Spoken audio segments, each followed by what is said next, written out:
মাথার মগজগুলো ভাতের মারের মতো টকবক করে ফুটতে থাকবে। এরে নবীর উম্মতের দল, অপর দিক থেকে জাহান্নামের আওয়াজ শুরু হয়ে যাবে। জাহান্নাম আওয়াজ দিবে, আল্লাহ গুনাহগারগুলো আমার পেটের ভিতরে দাও। আল্লাহ বলবে জাহান্নাম অপেক্ষা কর, জাহান্নাম থামে না। আল্লাহ বলবেন ও ফেরেশতা, জাহান্নামের গলায় শিকল লাগাইয়া ধরে রাখ, ধরে রাখ। জাহান্নাম যদি সামনে আগায় বিচার করা সম্ভব হবে না, শিকল লাগাইয়া ধরে রাখতে পারবে না। জাহান্নামের আওয়াজ, আপনার আমার মায়ার নবী সিজদায় পড়ে কাঁদবেন, ও আল্লাহ জাহান্নামের ফিরাও, ফিরাও, আমার একটা উম্মত যেন জাহান্নামে না যায়। ও আল্লাহ, দুনিয়ার জমিনে আমি উম্মতের ভুলি নাই।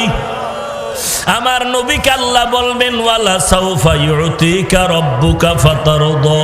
ও নবী, আপনি কাঁদবেন না, মাথা মোবারক উঠায় দেন, আমি আল্লাহ আপনাকে খুশি করব, আপনাকে বেজার করব না। এরে নবীর উম্মতের দল, এইবার আল্লাহ আর একটা হুঙ্কার দিবেন বিচার শুরু করার আগে, ওয়ামতাজুল ইয়াউমা আইয়ুহাল মুজরিমুন। ও গুনাহগারের দল, আলাদা হয়ে যাও। দুনিয়াতে নেককার গুনাহগার এক রাস্তায় চলছো, আমি আল্লাহ বাধা দেই নাই। একই গাছের ফল খেয়েছো, একই নদীর পানি মাছ খেয়েছো, আজ আমি ইনসাফের বিচার করব। এরে নেককার যারা, তাদেরকে আল্লাহ বলবেন, ওরে নেক আমলওয়ালা আশিকের দল, তোমরা আজকে আমার সাথে মোলাকাতের জন্য আরশের নিচে যাও। ওই আরশের নিচে গিয়া বসো, কারণ দুনিয়াতে আমি আল্লাহকে পাওয়ার জন্য কত কষ্ট করেছো রে আশেকের দল। এই জমিনে যারা মাওলার বড় আশেক, আমার আল্লাহর মোহাব্বতে কত রাত্র ঘুমাইতে পারো নাই, আমার আল্লাহর মোহাব্বতে কতবার খানাও খেতে পারো নাই। টুপির কারণে গালি, দাড়ির কারণে গালি, এরপর আল্লাহর পাগলেরা টুপি ছাড়ে না, নামাজ বাদ দেয় না, পর্দা ছাড়ে না। কত হামলা, কত বিপদ। এত ঘরে চাল নাই, ডাল নাই, খানা নাই, এরপরেও হারামের দরজায় যায় না, সুদ উঠানের জন্য, লোন খাওয়ার জন্য যায় না। একমাত্র আমি মাওলা পাকের মোহাব্বতের কারণে। আল্লাহ মায়ার নজর দিয়া বলবেন, ওরে আশেকের দল, তোমরা আরশের নিচে গিয়া বসো, আমি আল্লাহ তোমাদের সাথে আজকে মোহাব্বতের মোলাকাত করব।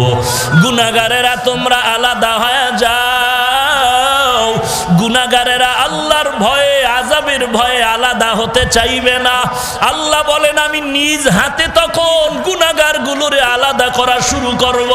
আমি আল্লাহ এমন ভাবে আলাদা করে ফেলব, গুনাহগারেরা ধানের চিটার মতো উড়িয়া উড়িয়া জাহান্নামের দরজায় হাজির। আল্লাহর আওয়াজ, কুদরতি আওয়াজ, ওয়াসিকাল্লাযীনা কাফারু ইলা জাহান্নামা যুমারা হাত্তা ইযা জাউহা ফুতিহাত আবওয়াবুহা ওয়াকালা লাহুম খাযানাতুহা আলাম ইয়াতিকুম রুসুলুম মিনকুম ইয়াতলুনা আলাইকুম আয়াত। আল্লাহ পাক বলবেন, ও ফেরেশতা, জাহান্নামীদের হাতে পায়ে শিকল লাগায় দাও, এরপরে লাইনে দাঁড় করাও, আমি বাম হাতে দেরে আমলনামা দিব। এরে নবীর উম্মতের দল, আল্লাহর কাছে তওবা করো, চোখের পানি ছেড়ে কান্না করো। আল্লাহর আযাব এক সেকেন্ডের জন্য সহ্য করার মতো শক্তি কারো ভিতরে নাই। ওই আফ্রিকার জঙ্গলের বেলাল, উমাইয়ার ঘরে গরিব চাকরি করে। উমাইয়া বেদিন বেলালের হাতে পায়ে রশি লাগায়া উত্তপ্ত গরম বালুর মধ্যে টানা হেসরা করে। গরম বালুর তাপে বেলালের পিঠের চামড়াগুলো পরে রক্ত পড়ে যায়। বেলালের জবানে আওয়াজ, আহাদ, আমার আল্লাহ এক। ওই পথ দিয়া নবীর সাহাবী আবু বকর রওয়ানা। আবু বকর ডাক দিয়ে কয়, রে উমাইয়া, বেলালের আর কাঁদায়ও না, বেলালের আর কাঁদায়ও না, বেলালের কান্নার আওয়াজ সহ্য করা যায় না, আমার কাছে বিক্রি করে দাও। উমাইয়া বলে, বেলালের বিক্রি করা হবে না। এবার আবু বকর বলে, যদি বিক্রি না করো, বেলালের আমার কাছে বদলে দিয়া দাও, আমাদের ঈমানওয়ালা বেলালের দাও, আর তোমাদের লাইনের এক গোলাম আমার ঘরে আছে, তাকে নিয়ে যাও, আমার নবীর দরবারে বেলালের হাজির। আবু বকর বলে, নবী, এই বেলাল দিনের জন্য এত কষ্ট করে, উমাইয়ার অত্যাচার থেকে আমি নিয়ে আসলাম। বেলালকে নবী বলেন, বেলাল, আল্লাহ তোমার উপর এত রাজি কেন বুঝি না। আমি জান্নাত জাহান্নাম মেরাজের রাতে ঘুরে আসলাম, কেমন কি আমল করু, আমি তোমার সেখানে আওয়াজ পাইলাম। এই বেলালের উপরে আল্লাহ পাকের এত দয়া। মক্কা বিজয়ের দিন আমার নবী হাজির হয়ে গেলেন, মনের আনন্দে মক্কা আজকে হাতে আসলো। যেই মক্কার ঘর থেকে নবী চোখের পানি ছেড়ে গভীর রাতে বিদায় হিজরতের পথে মক্কার দিকে তাকায় কয়, রে জন্মভূমি বাইতুল্লাহ, আজ আমার মন চায় না আমি জন্মভূমি ছাড়িয়া মদিনায় চলে যাই। আজ আবার বংশের লোকেরা আমারে থাকতে দিল না, আমার ঘর বাড়ি আগুন দিয়ে পোড়ায় দিয়েছে আমার বংশের দুশমন। আমার মনে চায় না আমি বাড়ি যাব। ওরে মক্কা, আমি বিদায় নিলাম, এমন একদিন আসবে আমি বিজয়ের ভেসে তোর সামনে হাজির হয়ে যাব। আজ আমার নবী সাহাবায়ে কেরাম নিয়ে মক্কার ঘরে হাজির। কত বছর বেঈমানেরা মুশরিকেরা বাইতুল্লাহ হজ করতে আসতে দিল না। আমার নবী এবার হাতে লাঠি নিয়ে বাইতুল্লাহর ভেতরের মূর্তিগুলো ভাঙতেছেন। হযরত আলীকে বলে, আলী, জমজমের পানি দিয়া বাইতুল্লাহরে ধুয়ে দাও। আজ আমাদের মক্কা স্বাধীনের দিন, আমরা মনের আনন্দে আজকে বাইতুল্লাহ নামাজ পড়ব। আজকের নামাজ আমার জীবনের কষ্টের আনন্দের নামাজ। মক্কার ঘরের সামনে বসে আরামে নামাজ পড়তে আমার বংশের দুশমনেরা দেয় না। তায়েফের ময়দানে কত রক্ত ঝরাইল,